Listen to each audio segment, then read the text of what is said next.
আজকে তোমাদের সাথে একটা নতুন গল্প শেয়ার করব। আমার জীবনের একটা নতুন অভিজ্ঞতা বলতে পারো। সেটা হচ্ছে ইতু মায়ের পুজোর ব্রতকথার সাক্ষী থাকা। আজকে এই ইতু পুজোর আমি সাক্ষী রইলাম, কারণ ছোটোবেলা থেকেই আমি ইতু পুজোর কথা শুনেছি, কিন্তু কোনো দিনই নিজের চোখে দেখা হয়নি। আজকে সেই সুযোগটা তো হয়েই গেল। সেটা হলো অবশ্যই আমাদের কাকি এবং আমার বোনদের জন্য, কারণ ওরা এটা করে। তো আমরা এতদিন প্রসাদ খেয়েছি, কিন্তু কোনো দিনও আমাদের নিজের চোখে দেখা হয়নি।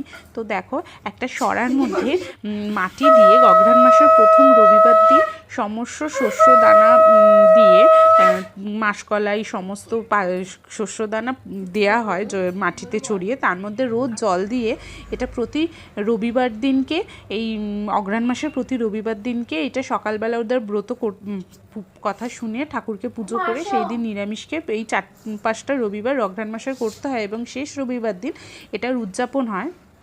অঘ্রাণ মাসের শেষ দিন এটা উদযাপন হয়, এবং তারপরে এই সরাটা জলে ভাসিয়ে দিতে হয়। আর ব্রত কথা শোনার সময় দেখো, আমি একটা নতুন দেখলাম যে 8টা দুব্ব এবং 8টা চাল দিয়ে ব্রত কথা শুনতে হয় যারা এই ব্রতটা করে পুরো অঘ্রাণ মাসটা জুড়ে। তো আর দেখো, ঠাকুরকে ফল মিষ্টি দিয়ে কত সুন্দর সাজিয়ে দিয়েছে। আর এইটা হচ্ছে তোমার ফল মিষ্টিটা, তোমার যত নতুন বছরের আমরা যত নতুন রকম খাবার ফল সবজি খাবো, সেগুলোরই কিন্তু সমস্ত রয়েছে, যেমন নতুন গাজর, মূলো, নতুন কড়াইশুঁটি, নতুন বছরে যা আমরা সবাই সমস্ত খাওয়া দাওয়া করবো, তাছাড়াই মায়ের কাছে পুজো দিয়ে তারপরে কিন্তু আমরা সেটা খাবো। এটাই হচ্ছে কিন্তু পুজোর সমস্ত কিছু দিয়ে কিন্তু আজকে দেখো এত সুন্দর বইটা পড়ছে ব্রত কথা শুনে খুবই ভালো লাগছে।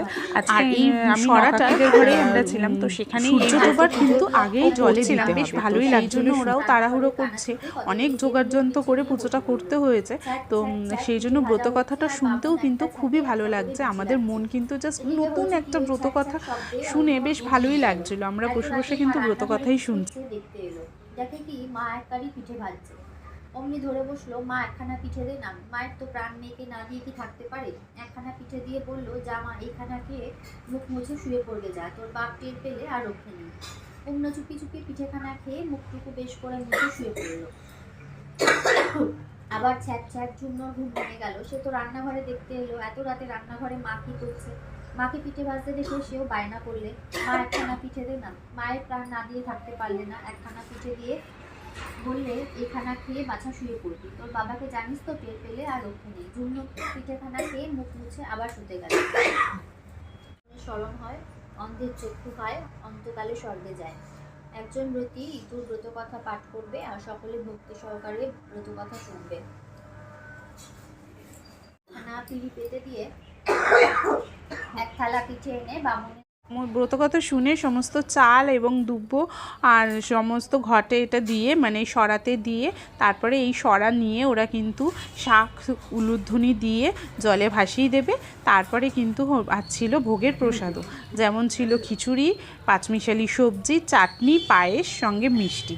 তো খুব সুন্দর হয়েছিল প্রতিটা রান্না, এবং যেহেতু ভোগ ঠাকুরের প্রসাদ, তার তো একটা আলাদা স্বাদ, একটা আলাদাই মাত্রা এনে দিয়েছিল।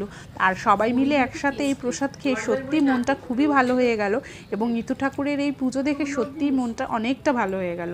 তো তোমরা কে কে ইতু পুজো করেছো অবশ্যই কিন্তু কমেন্টে আমাকে জানাবে। বা